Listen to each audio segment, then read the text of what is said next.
There's two news stories that focus on immigration and the southern border, and they both revolve around Vice President Kamala Harris. And we're going to take our time to go through both stories. But the first one focuses on her trip to Guatemala. And just so you know, this was her first foreign trip as Vice President. So she's making a speech and she's referring to illegal immigration. But she goes on to say, I want to be clear to folks in the region who are thinking about making that dangerous trek to the United States/Mexico border. Do not come. And I read that, I listen to it, and I just laugh because that's a complete flip-flop, like total 180, right? If you think about it, Democrats ran in 2020 that they were going to be the party of open borders. They wanted to welcome everybody to the U.S. No borders, no wall, no USA at all. And now it comes out, oh, well, we're basically just governing just like the previous administration. Like, in all seriousness, I understand Donald Trump, very rough around the edges, but he would say the same exact thing. No illegal immigration. And everybody's in an uproar, right? Because they would obviously try and spin it to, oh, well, he's trying to say no immigration at all. But neither here nor there. So then Kamala Harris goes out and says basically the same thing, maybe a little more sugar-coated. And it's obviously never going to get that same amount of reaction. Now, AOC and some radical left people obviously called her out because, hey, you can never be more Democrat than AOC in the squad, right? But that's always going to happen, right? They're always going to try and be pleading to their base. But it is funny because, especially when you think back to even the entire time Trump was president, right? 2016 to 2020, Democrats were saying the exact same thing, which was the opposite of what the Trump administration was saying. So they continued that message, and it got them the White House in 2020, okay? But now they're shifting, I guess, their policy. They said everything they needed to say in order for people to vote for them. But now that they're in office, they say, okay, now we're just going to govern exactly how we were going to. And it's basically just like Republicans. So they whisper those sweet nothings, but they do this time and time again. So at a certain point, people are going to have to protest vote. You're going to have to vote for somebody you wouldn't normally vote for. It's kind of why Donald Trump won in 2016, at least in my opinion. People got fed up with Democrats and Republicans, like the establishment ones, and they said, hey, you know what? We're going to vote for this bull in a china closet, and hey, maybe he'll do some good. All right, that's at least my 2 cents. But I really do feel like if people did that more often, you would maybe get more out of politicians because they'd sit there and say, well, hey, if we really don't deliver, or if we flip-flop, people are going to hold us a little more accountable. So let me know what your thoughts are on that one. So really, other than that, I just think it's funny to point out that this cycle continuously repeats itself. And when will it break? I don't know. I guess when people start voting in protest and holding people's feet to the fire. But it is something worth pointing out because people can vote for Republicans because, hey, they're at least going to be a little more upfront. They're going to say, we don't want illegal immigration.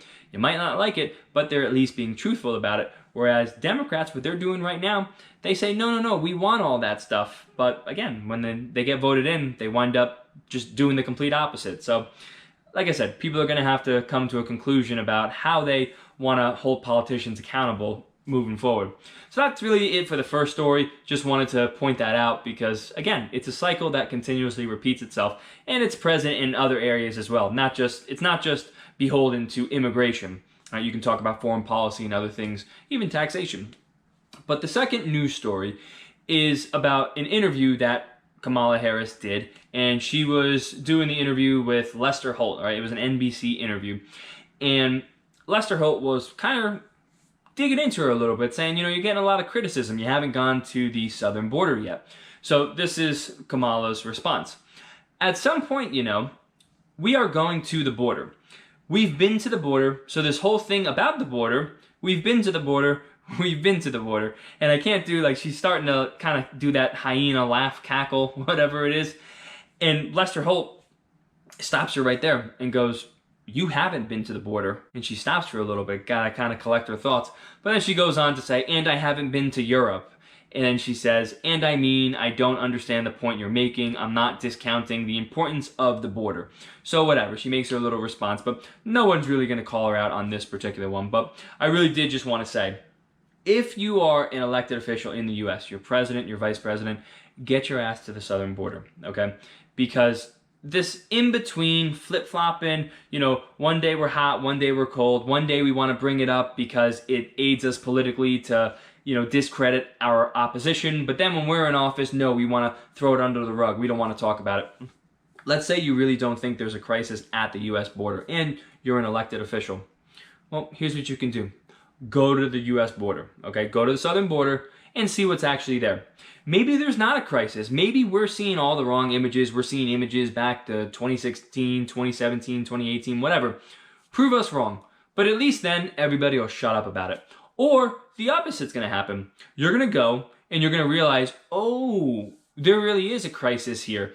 Maybe I shouldn't just listen to people on my side because they make me feel better about myself. And then you can sit there and say, hey, we made a mistake. We have to address this. And then work actually gets done. Rather than, again, you get this in between. One day we're hot, one day we're cold. We want to bring it up when we can use it for political advantage to discredit our opposition, but then we don't want to talk about it when we're in office. Maybe if politicians actually just said, hey, let me attack this issue head on. Let me see if I'm actually wrong, right? Because I think that's another thing. Politicians never want to be wrong. They only want to be vocal when they prove themselves right? Like nobody ever really wants to say, hey, we were wrong on this particular thing. So if you're a US politician, president, vice president, go to the southern border and you'll shut everybody up, right? We're eventually going to find the truth. So maybe if you actually go, we will find out what's going on. And the last thing I just want to say is whenever Kamala Harris gets flustered, she goes on to do that weird cackle, that hyena laugh. And she did it here, if you think about back in, I think, 2020. Yeah, it had to be like the summer when she was doing the interview with Stephen Colbert. And Colbert is asking her, like, hey, you really went after Biden. When she basically called Biden a racist, which is weird how she's now his buddy. Don't worry about it, right? Don't question anything. Just go with the flow. And he's asking her about it. And she starts laughing, like that hyena laugh. It was a debate. It was a debate. And he's really trying to say, okay, yeah, I get it. It was a debate. But, do you still kind of believe it? Super, super weird interview. I encourage you to check it out if you haven't. But it's just funny pointing it out that she gets a little flustered. She starts to either repeat things. That was the other thing I forgot to mention. Because it was a debate, or we've been to the border. But the other thing is that absolutely annoying hyena laugh. Again, just wanted to point it out. Does it make your day any better that I did point it out? I don't know. You can comment down below and let me know. But it certainly makes me feel better talking about it. So, with all that out of the way, I guess we'll give you some final thoughts. Southern border ain't going anywhere. We're always going to have people trying to get into the U.S., no matter how many times people try and say this place sucks, it's so racist, you can't get ahead in life here. People outside of the U.S. still look at us as that shining light on the hill, right? That beacon of hope. And even if you are, let's say, poor in our country, with that same salary, you would be pretty well off in other countries. And that's what some people really don't, they really don't appreciate here in the U.S., right? And I'm not saying we're perfect. I'm not saying that everybody has a great life.